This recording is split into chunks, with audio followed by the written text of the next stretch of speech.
Hi guys! So, yan po ay ating mangga. Binabalatan na po siya para makain na po natin. Oh, ayan guys, nagbabalat po si Mads.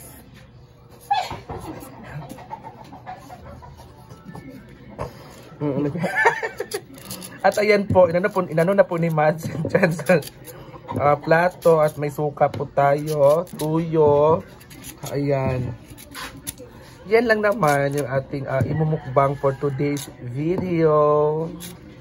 Di ba ang sarap Naglalaway talaga kayo dyan, no? Alam ko naglalaway kayo. Kaya ang sarap. At hindi, ang masarap talaga ay hindi pa talaga siya totally na matanda na mangga. Medyo sa tawag ng linghod pa. Medyo linghod pa talaga kasi tingnan mo yung buto di ba? Yummy. So dito na nga tayo. Ayan. Dalawa na po naghiwa, guys.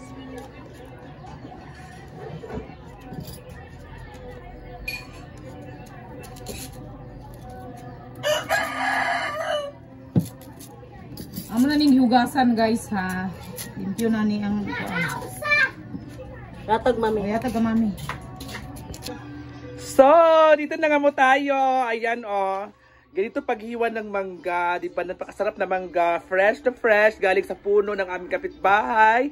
Ninakaw pa lang po namin ito kasi wala ang may-ari di ba?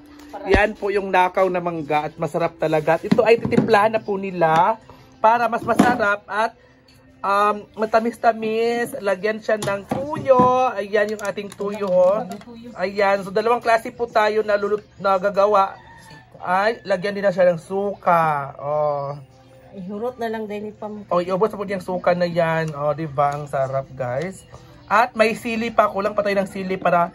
sorry. Kasi hindi maanghang yung isa lang So, wala tayong sili. So, wala tayong maghawa. Halang mo nga suka. Tiis lang muna tayo, guys. At syempre, para hindi siya maasim at matamis at saka maalat, lagyan siya ng sugar para pantay yung lasa ng suka, yung alat at yung tamis. Ganito ang masarap na gawang probinsya na mangga na may suka, ay sweet and sour ang tawag dyan. At dito na nga tayo. So, titikman po natin yan mamaya-maya, guys. Ihalo muna natin yung sugar. Diba ang sarap?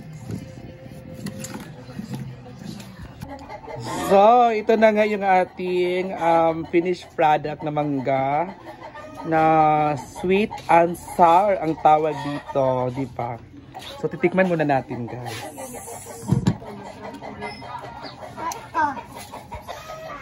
So, ito na, guys,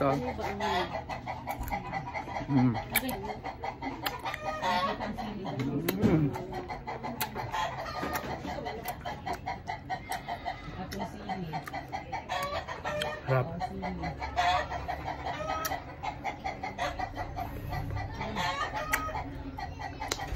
Ang sarap.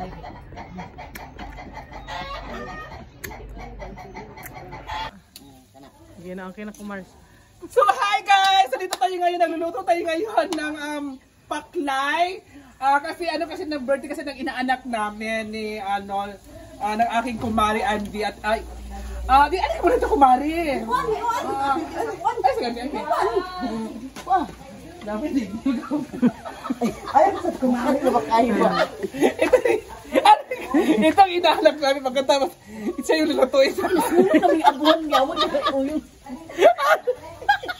inaanak namin. Itong inaanak namin kumari si hi baby. Birthday niya kasi ngayon. Di ba umiiyak kasi takot sa mga mukha namin. Kumari! Basta di kumari May bukas kayo. Ihangos Kumari! Di ako sa kumari! Kumars! Takot na sa mukha namin.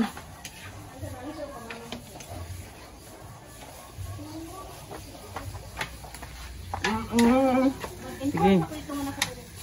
Ganda na, wala na ganda. Chika, bigyan ko na ganda. Gabidyo, wala. Oh, ngayon nagluluto kami ng paklay. Sabi, oh, ito pa na yung kumari ko. Yung kumari kong maganda. Tuwing makikita kami maganda talaga siya. Pero pag hindi kami nakikita, hindi siya maganda. Parang kamukha niya si taga Siargao gani. Katong Sinugong.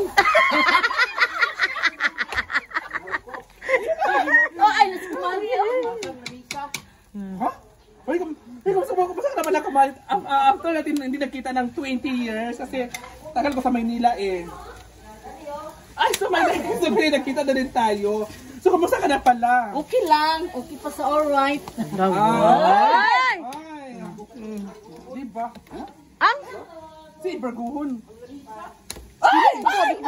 si problema ani niya. So, ngayon mga mamsis, sobrang init talaga oh. Sobrang apoy kasi Iberguhon na yung lamisa lang. Ay, sugnurian ng kuan. Oo. Diba? Sarap. Ang lakas ng apoy. Kasi lakas ng init ng katawan ko. So ayan lang muna mga ma'am. Sikoy, kumusta ka na pala kumari? Irot ni? Kumusta ka na pala kumars? Okay lang, kumars. Anong pinakaabalahan mo ngayon? Matagal natin nagbanding. Tinda ng isda. Yun ang pinakaabalahan mo ngayon. Nagtitinda ka ng isda. Kasi